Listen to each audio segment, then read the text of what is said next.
কেমন আছো তোমরা? আশা করি ভালো আছো, আমিও খুব ভালো আছি। মামস ডেইলি ব্লগ চ্যানেলে তোমাদের সবাইকে স্বাগত জানাই। ঘড়িতে বাজে সকাল 8টা, উঠে পড়েছি ঘুম থেকে। ছেলেকে স্কুলে পাঠাতে পারিনি কারণ বাইরে প্রচন্ড বৃষ্টি হচ্ছিল, উঠেও আবার শুয়ে পড়েছি। আর এদিকে আমার সন্টা বাবা এখন এই দেখো কি করছে। আমার সন্টা বাবা আমাকে জানো কি কালকে গিফট দিয়েছে। আচ্ছা, ওকে ওকে কালকে ওর মিমিমণি এসেছিল, তো মিমিমণি ওকে গিফট দিয়েছে। সেই গিফটগুলো তোমাদের দেখাবে, দাঁড়াও দেখাচ্ছি। ওই দেখো, এটা কি বার্থডে গিফট? হ্যাঁ বার্থডে গিফট দিয়ে গেছে ওর মিমিমণি, ওকে বার্থডে গিফট দিয়েছে। বুক আছে। আরে দাঁড়া, বুক আরে না, এটা না, ওর কাছে দুটো আছে এরকম, তাই ও গুলিয়ে ফেলেছে। এই যে এটা তার সঙ্গে পেন্সিল আছে, ড্রয়িং বুক আছে, তুলি আছে, রং আছে, ইরেজার আছে, পেন্সিল আছে, কালার বক্স আছে। হ্যাঁ, এই দেখো, এই যে তার সঙ্গে পুলো, সব পুলো দেখো। তো ও তো প্রচন্ড খুশি যেহেতু ওকে এই গিফটগুলো দেওয়া হয়েছে। আর কাউকেই ডাকিনি সেরকম, তোমরা তো দেখেইছো। কিন্তু যেহেতু ওদের ঘরে আমি পায়েস পাঠিয়েছিলাম, মিষ্টি পাঠিয়েছিলাম, তো তার জন্য তারা গিফট দিয়ে গেছে। আমি বলেছিলাম যে গিফটের কোনো দরকার নেই, বলছে না শুভ্র বাবা আনন্দ পাবে তার জন্য। আসলে এই দিদিটা হচ্ছে আমার ছেলের স্কুলের বন্ধুর থ্রুতে আমার পরিচয়। মানে ছেলের বন্ধু ধ্রুব ঘোষ, তার মা হচ্ছে সায়ন্তনী দি। মানে সে সত্যি আমাদের সম্পর্কটা এমন হয়ে গেছে যে আমরা একে অপরের সঙ্গে ফোনে কথা না বলে থাকতে পারি না, আমরা একের সঙ্গে না দেখা হলে থাকতে পারি না। মানে একদম বোনেদের মতন ব্যবহার হয়ে গেছে। তো বাইরের লোকের সঙ্গে এতটা মানে মিশে থাকা বা মেশা কতটা ভালো হয় তারা সেটা বোঝা যায় না, কিন্তু এই মানুষটা এতটা পরিমাণে ভালো যেটা মানে একদম বলার বাইরে।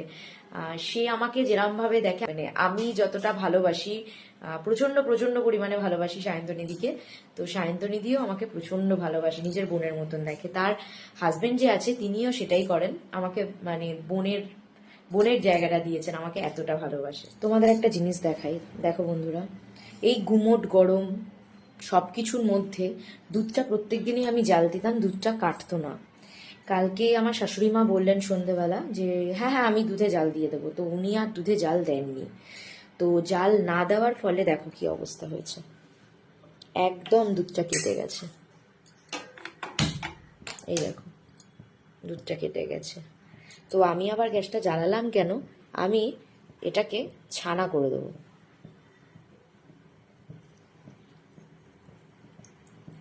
এই যে লেবুটা দিয়ে দিচ্ছি, এই যে ছানাটা হয়ে যাবে, এই ছানাটা রেখে দিলে যে কেউ খেতে পারবে। শাশুড়ি মা আমাকে দুধ এনে দিয়েছে আবার। এই দেখো দুধটা জাল দিতে বসিয়েছি, আর ওদিকে হচ্ছে আমার কাজের দিদির জন্য চা বসিয়েছি।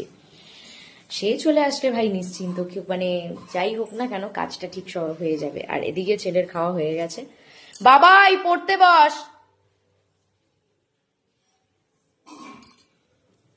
কালকে ম্যামের কাছে খুব বকা খেয়েছিল, পড়াশোনা মানে হোমওয়ার্ক ঠিক মতন করেনি বলে। এবারে কালকে দেখা যাক আজকে কি করে, দেখি।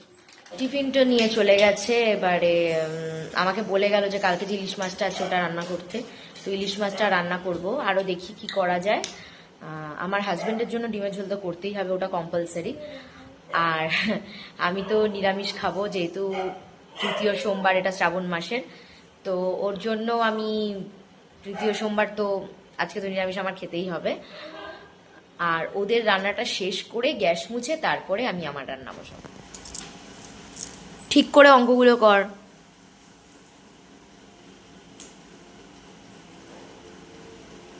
করে নে তাড়াতাড়ি, করে নে তাড়াতাড়ি। মোটামুটি কমপ্লিট হয়েছে রান্না, ডিমের ঝোল হয়ে গেছে, তোমার ডাল হয়ে গেছে। আর এদিকে আমি ইলিশ মাছের জন্য বেগুন ভাজছি। বেগুনটা আসলে মেন কথা কোকা ছিল, তাই এক সাইজের কাটা হয়নি। আর এদিকে হচ্ছে মাছের মধ্যে মশলা মাখিয়ে রেখেছি, ইলিশ মাছের মধ্যে এটা করব। দেখো বন্ধুরা আমার বেগুন ভাজা হয়ে গেছে। বেগুনটা তুলে দিয়ে দেবো কালো জিরে দিয়ে, যে মাখা যে মাছগুলো রয়েছে এই মাছগুলোকে আমি ছেড়ে দেবো।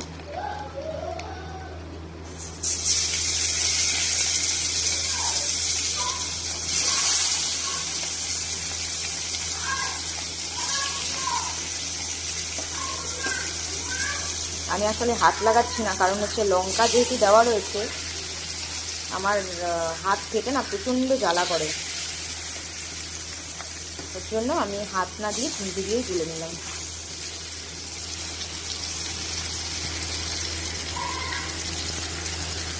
এবারে একটু একটু করে ধিমি আছে আস্তে আস্তে করে এটাকে আমি ভাজাটা করে নেবো। একটু কষানোর পরই তারপরে জল দিয়ে দেবো, দিলে তারপরে বেগুনগুলো দিয়ে ফুটালেই হয়ে যাবে আমার ইলিশ মাছটা। দেখো আমি আজ রান্নায় ইলিশ মাছ করেছি, তোমরা কে কে খাবে চলে এসো, সবার নিমন্ত্রণ রইল আমার বাড়িতে।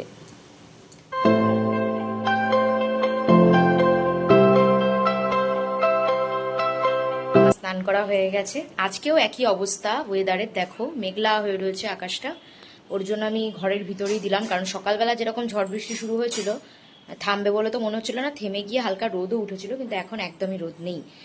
তো আমি নিচে যাব, নিচে গিয়ে ভাত বসাবো, ভাতটা বসিয়ে নিয়ে ভাবছিলাম যে ওইখান থেকে ভাত কিছুটা তুলে রাখবো, ঘি ভাত করে খাবো। তারপর ভাবলাম না, এ কদিন ধরে তো ঘি ভাত খাচ্ছি, তো আজকে দেখি একটুখানি গাজর আলু ভাজা, আলু দিয়ে একটু আদা ঠাদা দিয়ে একটুখানি ভাতটাকে ভাজা করব, করে খাবো। তো বন্ধুরা আমার কিন্তু টোটালি কাজ কমপ্লিট, একদম সুন্দর করে গোছানো হয়ে গেছে। নিরামিষের রান্না করব, শুধু ভাত করব। আমার ভাত রান্না হয়ে গেছে, আর আমার জন্য আমি করেছি হচ্ছে আলু আর গাজর ঘি দিয়ে ভেজে এই ভাতটা করেছি, যাতে মানে যেরকম সিদ্ধ খাচ্ছিলাম, তাই আজকে একটু ভাবলাম একটু চেঞ্জেস কিছু। আজকে আমার শ্বশুরমশাই খাইয়ে দিয়েছেন আমার ছেলেকে, ওই ইলিশ মাছ দিয়ে খাচ্ছিল বলে ছেলেকে খাইয়ে দিয়েছে, আর আমি তারপরেই ভাত নিয়ে বসে গেছিলাম খেতে খেতে। খাওয়া আমার শেষ, আর আজকের দিনটাও সেরকমই শেষ। আবার কাল নতুন দিনে নতুন ভিডিও নিয়ে আসবো আমি তোমাদের সামনে। লাইক শেয়ার সাবস্ক্রাইব করতে ভুলো না। আজকের মতন এইটুকুই, কাল আবার দেখা হবে। টাটা, ভালো থেকো।